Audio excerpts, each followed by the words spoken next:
Assalamualaikum warahmatullahi wabarakatuh. Selamat pagi Bunia dan teman-teman semua. Bagaimana kabarnya hari ini? Semoga kita semua dalam keadaan sehat selalu dan bahagia ya tentunya. Amin, amin ya robbal alamin. Nah, pada perkuliahan pagi hari ini, kami dari kelompok 6 akan membahas materi mengenai karakteristik dan perkembangan kognitif serta kreativitas anak, kelainan mental emosional yang disusun untuk memenuhi tugas mata kuliah pendidikan anak berkebutuhan khusus yang diampu oleh Ibu Dr. Anda Kurniana Bektianingsih MPD. Nah, sebelum kita memasuki pada sub pokok pembahasan, alangkah lebih baiknya kita berkenalan terlebih dahulu. Kami dari kelompok 6 yang beranggotakan 3 orang yang terdiri dari saya sendiri, Abinda Nova Aulia, nomor presensi 3 dengan NIM 1401419089, dan ada teman saya Saida Erva dengan presensi 4 dengan NIM 1401419090, dan rekan saya yang ketiga ada Anissa Islamiyati dengan nomor presensi 22 dengan NIM 1401419118. Nah, untuk sub pokok pembahasan yang akan kita bahas pada perkuliahan pagi hari ini, yang pertama ada karakteristik anak kelainan mental emosional, dan yang kedua ada perkembangan kognitif anak kelainan mental emosional, dan yang ketiga adalah perkembangan kreativitas anak kelainan mental emosional yang akan kita bahas satu persatu. Nah, untuk memasuki pembahasan yang pertama, yaitu ada karakteristik anak kelainan mental emosional. Terdapat 3 anak yang memiliki kelainan mental emosional. Yang pertama ada tunagrahita, tunalaras, dan juga tunadaksa. Mari kita bahas bersama satu persatu. Nah, untuk yang pertama yaitu ada tunagrahita. Tunagrahita adalah kondisi di mana seseorang individu mengalami keterbelakangan mental atau dikenal juga dengan retardasi atau mental retardation. Nah, karakteristik anak tunagrahita yang lebih spesifik berdasarkan berat ringan kelainannya yaitu terbagi atas 3. Nah, karakteristik yang pertama adalah mampu dididik. Mampu dididik merupakan istilah yang digunakan untuk mengelompokkan tunagrahita ringan. Mereka masih mempunyai kemampuan untuk dididik dalam bidang akademik yang sederhana atau yang dasar, yaitu seperti membaca, menulis, ataupun berhitung.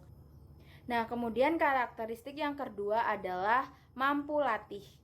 Nah, tunagrahita mampu latih secara fisik sering memiliki atau disertai dengan kelainan fisik, baik sensorik maupun motoris.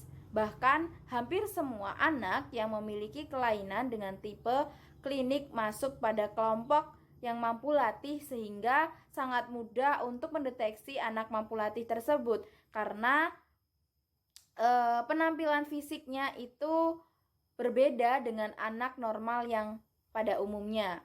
Kemampuan akademik anak mampu latih ini tidak dapat mengikuti pelajaran maupun secara sederhana seperti berhitung, menulis, ataupun membaca. Nah, kemudian karakteristik yang ketiga adalah perlu rawat. Nah, anak perlu rawat adalah anak tunagrahita yang paling berat. Jika pada istilah kedokteran disebut dengan idiot. Anak perlu rawat ini memiliki kapasitas intelijensi di bawah 25 dan sudah tidak mampu untuk dilatih keterampilan apapun. Nah, kemudian yang selanjutnya yang kedua yaitu ada tunalaras. Tunalaras adalah mereka yang terganggu perkembangan emosinya, menunjukkan adanya konflik dan tekanan batin. Nah, anak tersebut menunjukkan kecemasan. Nah, pada penderitaan neuritis atau bertingkah laku psikotis. Nah, karakteristik yang pertama adalah hubungan antara keluarga, teman bermain, teman sekolahnya itu ditanggapi dengan tidak menyenangkan. Kemudian yang kedua adalah segan untuk bergaul atau merasa terasingkan. Yang ketiga adalah suka melarikan diri dari tanggung jawab. Kemudian yang keempat adalah dia suka menangis, kecewa, berdusta, mencuri, menyakiti hati, ataupun sebaliknya. Kemudian selanjutnya ada penakut dan kurang percaya diri. Kemudian selanjutnya ada agresif terhadap diri sendiri, acuh kepada orang lain dan tidak bisa menghargai. Kemudian yang terakhir yaitu memperlihatkan perbuatan gugup, misalnya menggigit kuku, seperti itu. Selanjutnya yang ketiga ada tunadaksa. Nah, dalam mental emosional terhadap anak tunadaksa ini terdapat 3 perkembangan, yaitu ada perkembangan sosial, emosi, dan kepribadian tunadaksa. Kita akan jelaskan satu persatu. Nah, untuk yang pertama yaitu perkembangan sosial anak tunadaksa. Secara langsung, tidak ada hambatan dalam perkembangan sosial pada anak tunadaksa golongan ini.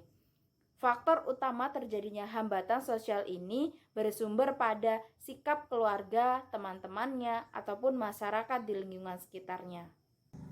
Nah, kemudian perkembangan pada anak tunadaksa yang kedua adalah perkembangan emosi pada anak tunadaksa.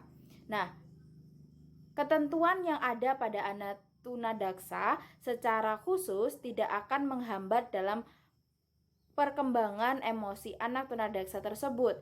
Hambatan ini dialami setelah anak mengadakan interaksi dengan lingkungannya atau dengan orang lain, sehingga seringnya dia ditolak atau seringnya dia mengalami kegagalan, ditambah lingkungan orang tua yang tidak menguntungkan bagi dirinya. Nah, itu menyebabkan anak tunadaksa sering nampak muram, sedih, dan jarang menampakkan rasa senangnya. Nah, perkembangan anak tunadaksa yang terakhir yaitu ada perkembangan kepribadian. Nah, pada anak usia dini, anak tunadaksa ini mengalami gangguan dalam fungsi mobilisasinya. Kondisi ini apabila didukung dengan sikap yang negatif dari keluarga maupun lingkungan sekitarnya, akan menjadikan pengalaman di usia dini yang sangat menyakitkan dan dapat menjadikan pengalaman-pengalaman yang traumatis bagi anak tersebut. Keadaan fisik yang tidak sempurna wajar apabila anak tunadaksa merasa kecewa, marah dengan keadaannya, apalagi didukung dengan sikap masyarakat yang tidak mendukung atau yang tidak menerima dengan keadaan anak tersebut. Nah, itu tadi penjelasan mengenai subpokok materi yang pertama. Selanjutnya akan dijelaskan oleh rekan anggota dari kelompok 6 yang lainnya. Terima kasih. Assalamualaikum warahmatullahi wabarakatuh. Perkenalkan, saya Anissa Islamiati, NIM 14014191118, akan melanjutkan penjelasan mengenai pengembangan kognitif anak kelainan mental emosional. Yang pertama yaitu perkembangan kognitif pada anak tunagrahita. Belajar pada anak tunagrahita memang tidak sebaik dengan anak-anak normal lainnya karena memiliki gangguan intelijensi karena kecenderungan mudah lupa, sehingga anak tunagrahita ini membutuhkan pengulangan dalam dia belajar supaya dapat mencapai tingkat kognitif seperti teman-temannya. Nah, pendidikan dan pelayanan bagi anak tunagrahita ini diantaranya ada kelas transisi, di mana kelas tersebut merupakan kelas persiapan atau pengenalan pengajaran yang dimodifikasi dengan kebutuhan anak tunagrahita. Kemudian yaitu sekolah khusus, di mana sekolah khusus itu seperti sekolah luar biasa C atau sekolah luar biasa C1.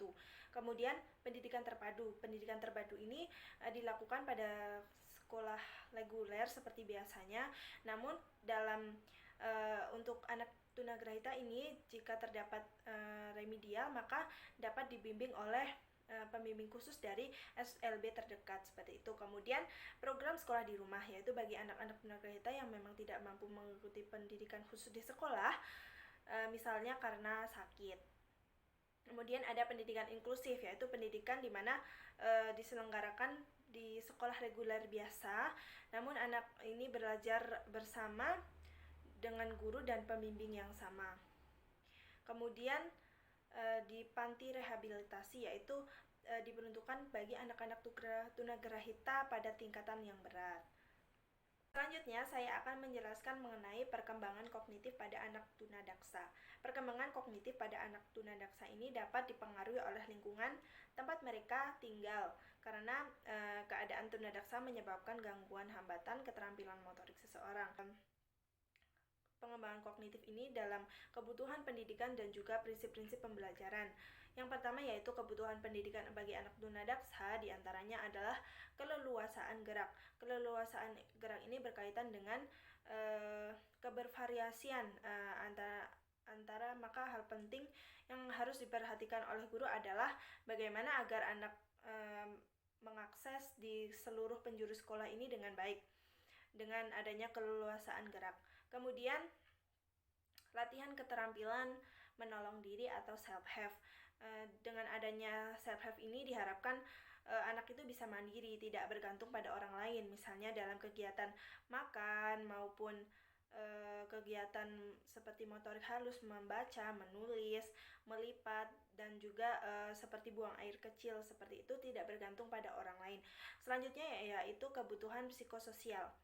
Nah, kebutuhan psikososial ini dibandingkan dengan anak normal lainnya, untuk mendukung anak tunadaksa ini memiliki sifat self-esteem yang positif, maka seluruh anggota keluarga seperti guru di sekolah, teman-temannya, kemudian strategi membantu anak tunadaksa agar berhasil di sekolah. Strategi ini bisa dilakukan bagi siswa yang berkelainan fisik, belajar di sekolah di lingkungan yang kondusif, kemudian lingkungan yang baik, maupun secara psikologis maupun sosial.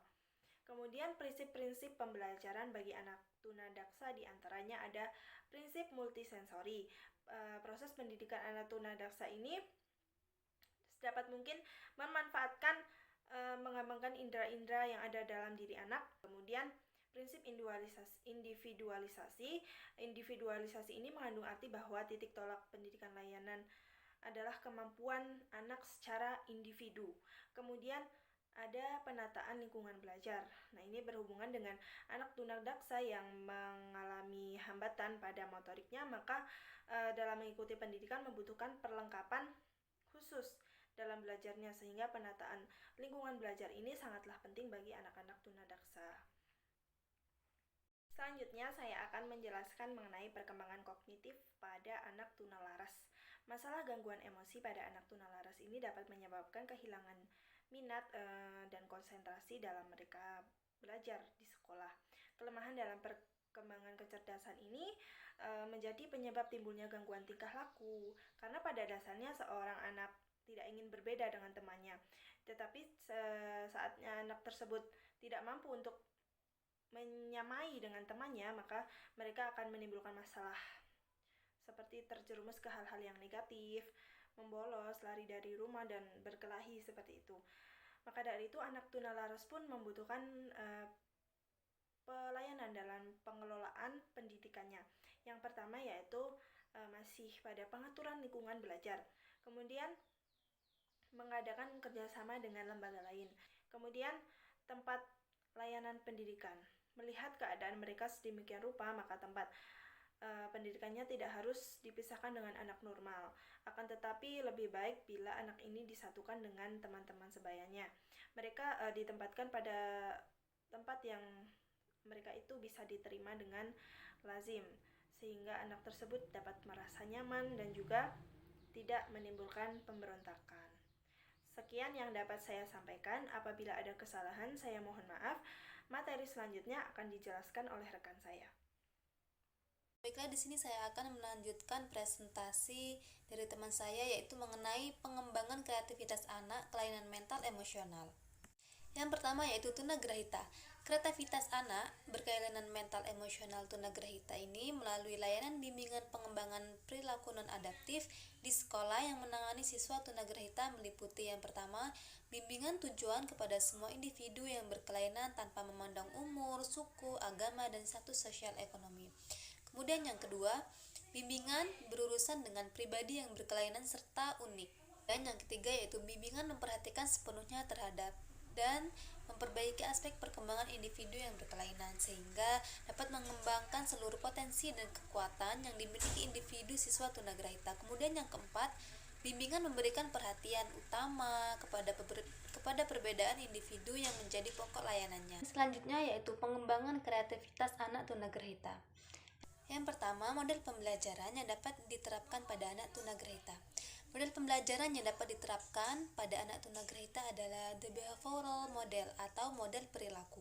Adalah suatu model pembelajaran yang didasarkan pada urutan tahapan belajar yang ketat dan menggunakan penguatan untuk mendapatkan tingkah laku yang dapat diamati.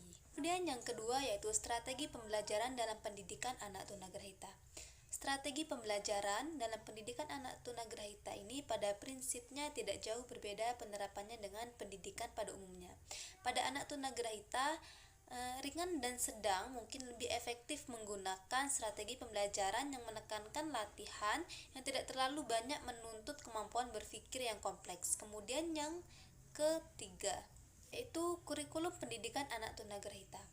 Kurikulum pendidikan untuk anak tunagrahita ini ringan, sedang, dan berat berbeda-beda. Pendidikan anak tunagrahita berat menggunakan kurikulum yang sederhana sekali, misalnya membiasakan makan pada jam-jam tertentu, bergantung pakaian kalau diperlukan, berpindah tempat, dan sebagainya.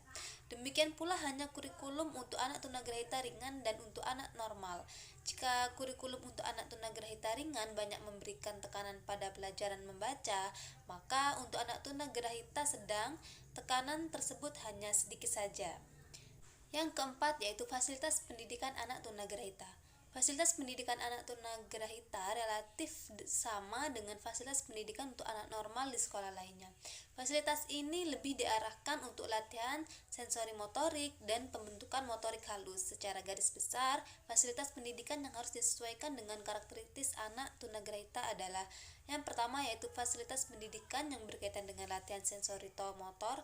Kemudian yang kedua, fasilitas pendidikan yang berkaitan dengan aktivitas kehidupan sehari-hari. Kemudian yang ketiga, fasilitas pendidikan yang berkaitan dengan latihan motor kasar.